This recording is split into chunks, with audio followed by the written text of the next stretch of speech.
Du hast die Wahl. Bist du der Einheit bei oder stimmst du hier? Beitritt. Oi, pessoal. Os meus amigos sabem que eu sou, né? E quem não me conhece, para esses eu me apresento. Eu sou o Zé do Rock, sou escritor brasileiro na Alemanha, morando na Alemanha. Esse vídeo foi planejado para o pessoal que está indeciso em relação à eleição. Porque convencer bolsonarista a ser petista é a mesma coisa que tentar convencer um São Paulino a ser corintiano. Não dá, ou vice-versa. Mas eu tenho vários amigos que estão dizendo: rapaz, eu não sei o que eu faço, eu não gosto do Bolsonaro, mas eu também não gosto do Lula, é um corrupto.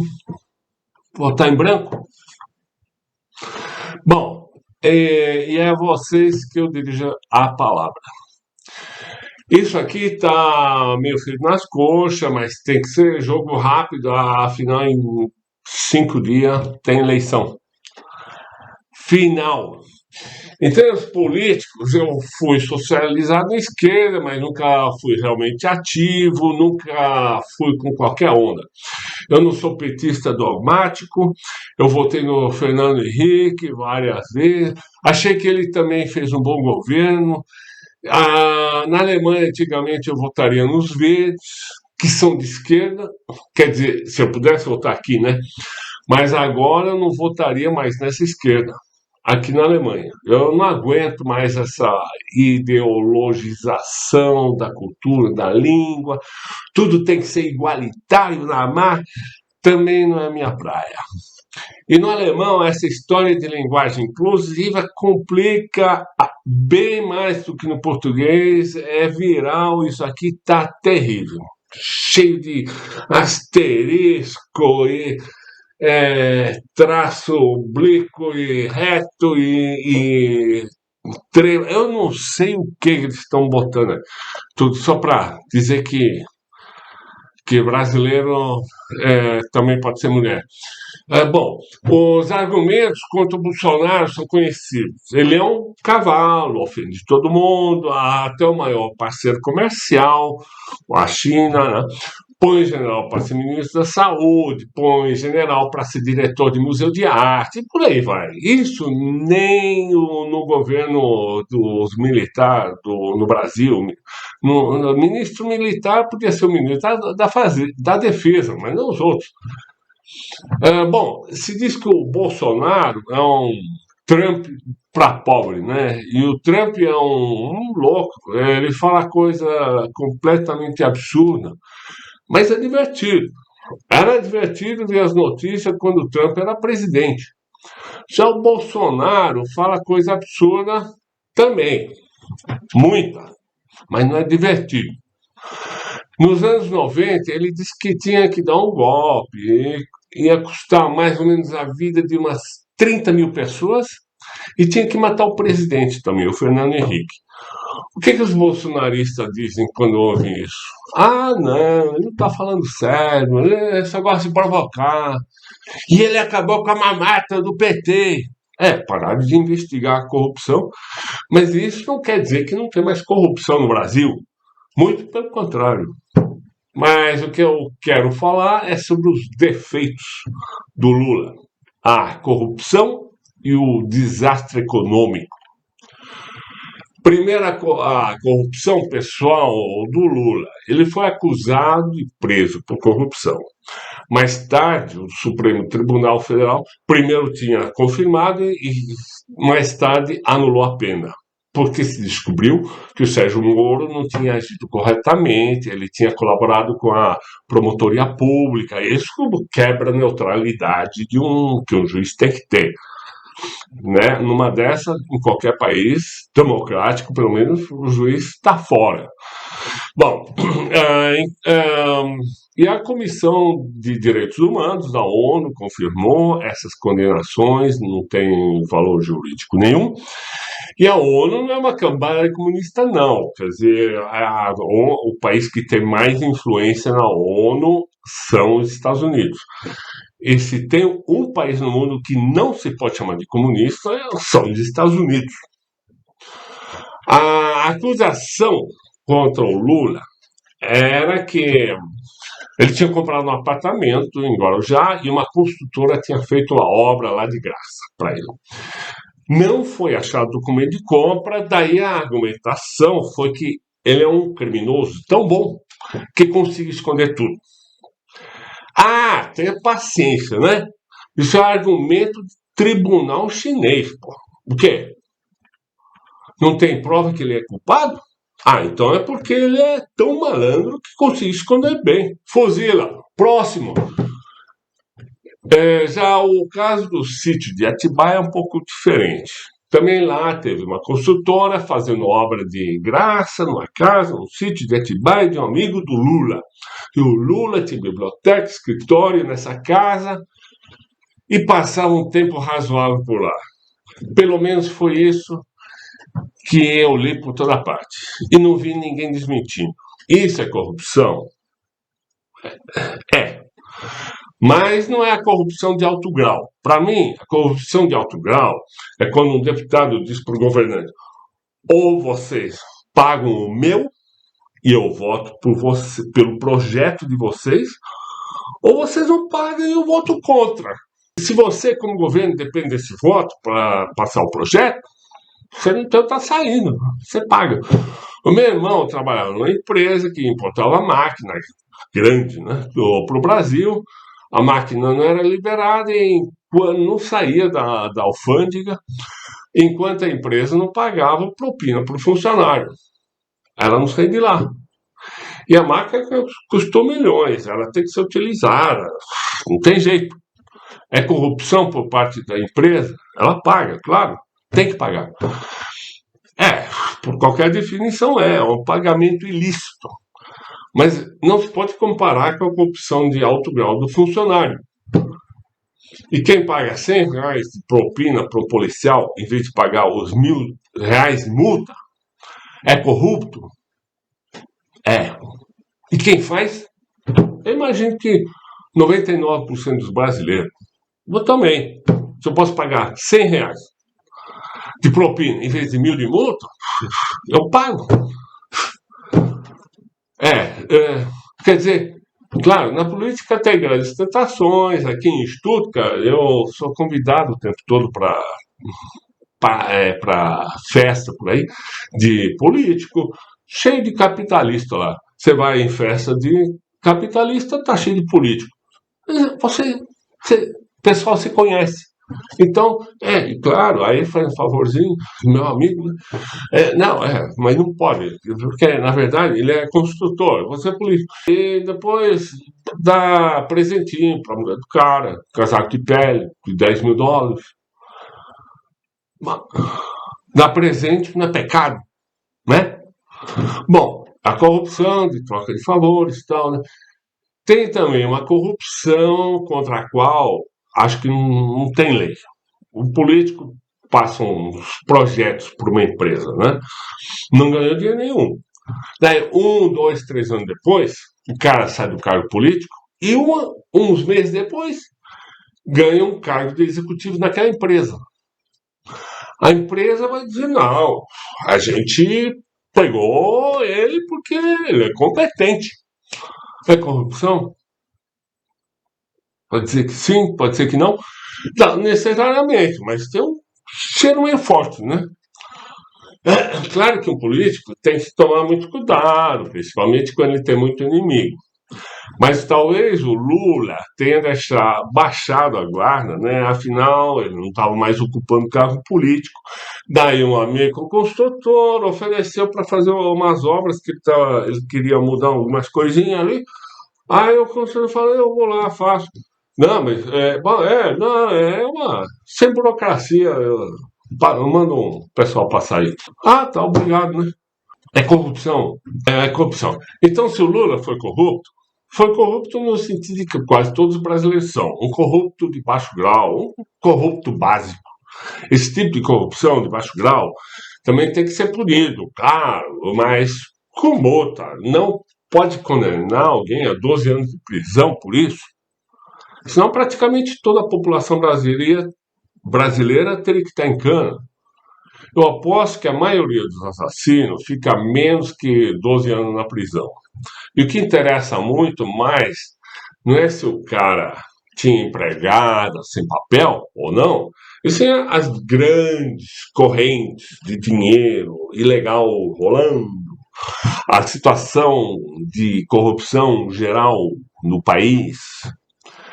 Bom, teve o escândalo mensalão e 10 anos mais tarde o do Petrolão. Os inimigos do Lula dizem que ele teria que saber do esquema do Petrolão. Afinal, ele é o chefe do PT. Mas um chefe está longe de saber de tudo.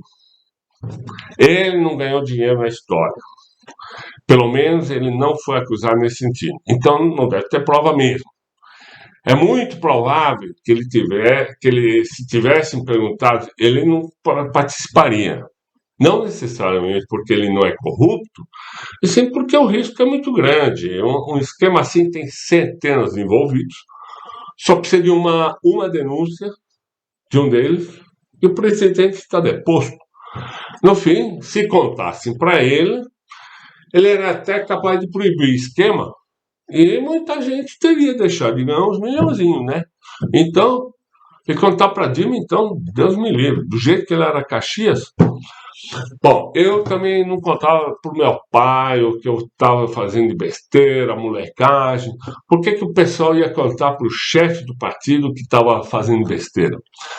Claro, ele era o chefe do PT, mas o PT não foi o único partido que tinha político envolvido. Todos os grandes partidos tinham político envolvido na história, e o partido com o maior número de condenados foi o PMDB. Então, odeiem o PMDB mais do que o PT, pelo menos, né? Bom, pelo que eu saiba, nenhum político do PL, o partido do Bolsonaro, no momento, estava envolvido com a história. Também não tinha nenhum envolvimento com o poder, mas pelo menos, segundo o Estadão, 18 dos 27 dirigentes do partido são alvos de investigação sobre corrupção. Se nem a Finlândia, que segundo a Transparência Internacional é o país menos corrupto do mundo, é livre de corrupção, imagina o Brasil. Tem muito antipetista que dizia para mim que nunca teve tanta corrupção no Brasil. Como alguém quer saber isso? Tem estatística de corrupção no Brasil desde 1822? Calculando os desfalques com inflação ajustada para saber se nunca teve tão ruim como no tempo do PT? Claro que não. E essa história é como uma estatística sobre crime perfeito. Como você vai fazer isso? Se a polícia não encontrou o culpado, isso quer dizer que o criminoso cometeu um crime perfeito, ou que a polícia trabalhou mal. Se você descobrisse que o ano X teve o maior número de casos de corrupção da história, foi porque teve mais corrupção naquele ano, ou a polícia, a justiça, a mídia trabalharam melhor?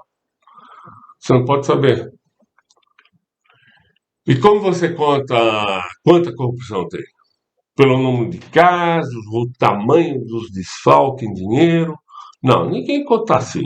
Você mede a corrupção pela frequência que você vê notícias sobre o assunto. E a mídia brasileira inundou o público com notícias sobre corrupção. Passaram 10 anos falando mensalão. Normalmente qualquer caso de corrupção está esquecido depois de 1 ou 2 anos. Tanto na Alemanha como no Brasil. Então, quando faltava escândalo, eu lá ver como está o mensalão, como estão as investigações.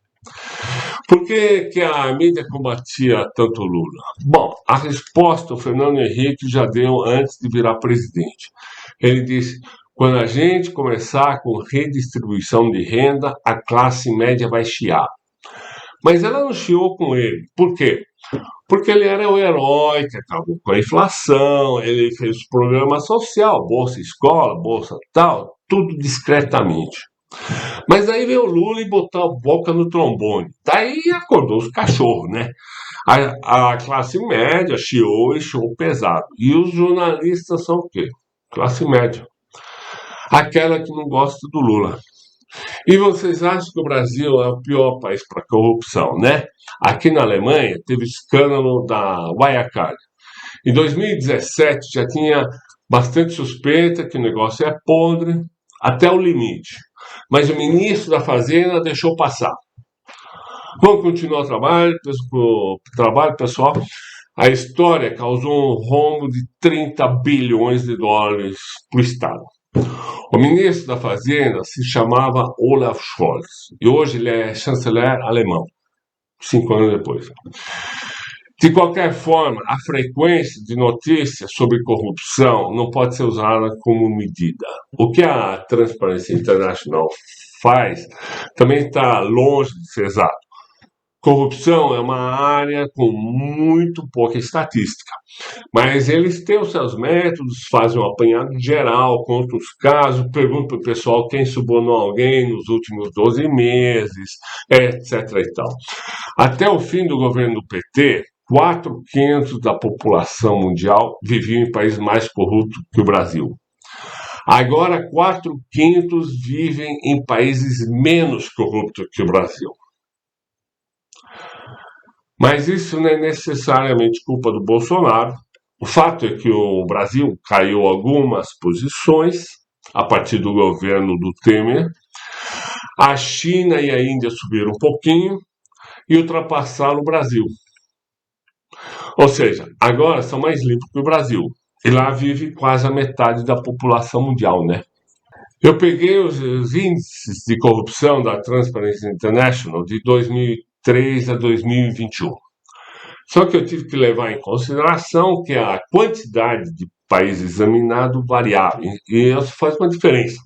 Se você fica em segundo lugar numa corrida de 100 participantes, é uma posição honrosa. Mas, se você é o segundo numa corrida de 2, bem menos. O que eu fiz foi dividir o número de países examinados pela posição na tabela mundial de corrupção. Ou seja, quanto mais alto o número, melhor está o país em termos de corrupção. Aqui estão os resultados de 2 em 2 anos. 2003, 2,49. 2,49. Começou o Lula. Aí vem até 2010. 2010 foi o último ano do Lula, estava 2,57, um pouquinho melhor. Mas só bem pouquinho.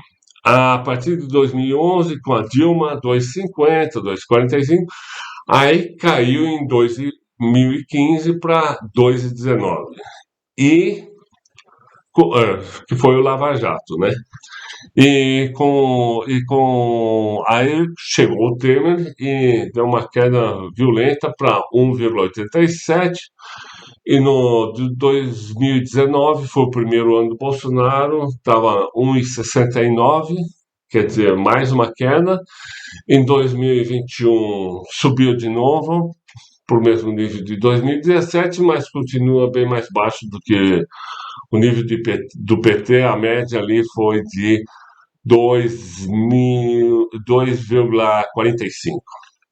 Claro, isso não quer dizer necessariamente que o Bolsonaro seja mais corrupto que o Lula, mas dizer que no governo do Bolsonaro tem menos corrupção que nos governos petistas, não tem jeito. Não com esses dados aí. E alguém dizer que pode acabar com a corrupção num país que nem o Brasil, num país qualquer, já é uma grande besteira. No Brasil, ainda mais besteira ainda, né? Você acredita que se você virasse presidente do Brasil, você podia acabar com a corrupção num país que nem o Brasil? Você vai proibir? Já está proibido. E daí? E se você acha que podia acabar com a corrupção, você devia se candidatar. Você é a solução. Para mim, o que realmente interessa é como estava e está a economia brasileira. Aqui tem uma tabela na Gazeta do Povo de Curitiba, a fonte é o IBGE. Eu contei quanto o Brasil cresceu em média no governo do Lula e depois dele. O link está aí embaixo para quem quiser checar, pode fazer as contas, não vai dar outra coisa. No governo do Lula, teve um aumento médio da economia de 4,1%. No governo da Dilma, de 1,1%. Depois da Dilma, teve um aumento médio de 0,4%. No governo do Bolsonaro, foi de 0,3%. Mas tudo isso não quer dizer muita coisa. O Lula deu sorte que a China começou a importar soja, etanol, aço adoidado do Brasil, como também dos Estados Unidos. Para esses dois países, a soja e etanol viraram os produtos de exportação mais importantes. A Dilma, por um lado, já pegou um rabicho de uma conjuntura mundial enfraquecida pela crise de 2008 e 2009. Daí a China e os países asiáticos deram uma brecada violenta nas importações. E o Bolsonaro teve a pandemia. O Lula teve sorte, mas ele aproveitou bem essa sorte. O Brasil foi um dos países que mais gastou com educação e saúde. Foi muito elogiado pela ONU, Unesco, Banco Mundial. Vai lá, vê, está tudo escrito lá. E o Brasil saiu do mapa da fome. É o único país da América Latina no mesmo nível dos Estados Unidos ou Europa, com menos de 2,5% da população passando fome. Talvez também zero. O mapa é de 2019, o primeiro ano de Bolsonaro, mas o Brasil já saiu do mapa da fome da FAO, que é uma suborganização da ONU, em 2014, o penúltimo ano da Dilma. Você vê que o Brasil está cinza claro, que significa sem fome. Agora, nesse novo mapa da FAO, que vai de 2019 a 2021, o Brasil voltou para o mapa da fome. Fome num país que podia alimentar o mundo inteiro, se o mundo pedisse, é uma vergonha.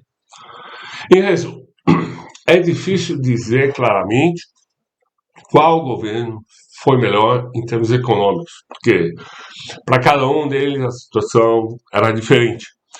Mas em termos sociais, a situação melhorou muito com o PT, e eu não vejo progresso social no governo do Bolsonaro. E ele também nunca falou que quer progresso nessa área. O que ele quer é que todo mundo tenha um revólver, né? E que não falem de educação sexual nas escolas. Tá? Isso ajuda muito a economia. E mais uma coisa, os bolsonaristas dizem que o Brasil só fica ajudando o país esquerdista, como a Venezuela, Cuba, Nicarágua. Eu não acho que o Brasil ajuda algum país. Nenhum país ajuda outro país por amor ao próximo. Se ajuda é para levar alguma vantagem no outro ponto. É sempre uma espécie de troca. O Brasil faz negócio com todos os países que querem fazer negócio com o Brasil. E isso não desde o Lula, e sim desde a década dos 70. Os generais daquele tempo, que o Bolsonaro gosta tanto, decidiram que o Brasil é grande o suficiente para fazer uma política independente dos Estados Unidos. E não se deixa impor um boicote contra um país pelos Estados Unidos, e eu acho isso bom. É como com a China, com Taiwan, ninguém tem a moral de manter relação diplomática com o Taiwan democrático, sacrificando o negócio com a China. Os Estados Unidos, o negócio da China, né? Os Estados Unidos vêm com moral quando não gostam da política de um país, mas quando a moral é contra os interesses financeiros, ignora. O Brasil, pelo menos, não tem essa moral seletiva. O Brasil tem uma política coerente, faz negócio com todo mundo, não julga ninguém, todo país que quiser é amigo, e ele não obedece à moral seletiva dos Estados Unidos. Um país coerentemente moralista faria negócio com muitos poucos países desse mundo e estaria bem empobrecido. É provável que a situação vá piorar no Brasil, porque a conjuntura mundial está capengando, tem pandemia, tem guerra, Isso, independentemente do próximo presidente ser o Bolsonaro ou o Lula. Mas pelo menos o Lula não xinga o maior parceiro comercial, a China, e com ele o Brasil não vai ser mais um pária no mundo. Eu leio o jornal de vários países, Europa, Inglaterra, França, Espanha, Estados Unidos e tal. O Lula é um dos políticos mais admirados do mundo. E se o Lula perder, ele vai achar uma merda, mas vai respeitar a democracia. O Bolsonaro, a gente não sabe. E se respeitar, é porque a democracia brasileira já está forte o suficiente para evitar isso. Eu espero que ela esteja forte o suficiente. Então é isso. Cheguei ao fim. A opção é de vocês. Vocês querem um Brasil bem visto ou um Brasil mal visto? Um Brasil com fome ou um Brasil sem fome? Obrigado pela atenção dispensada. Dispensem atenção, mas pensem também.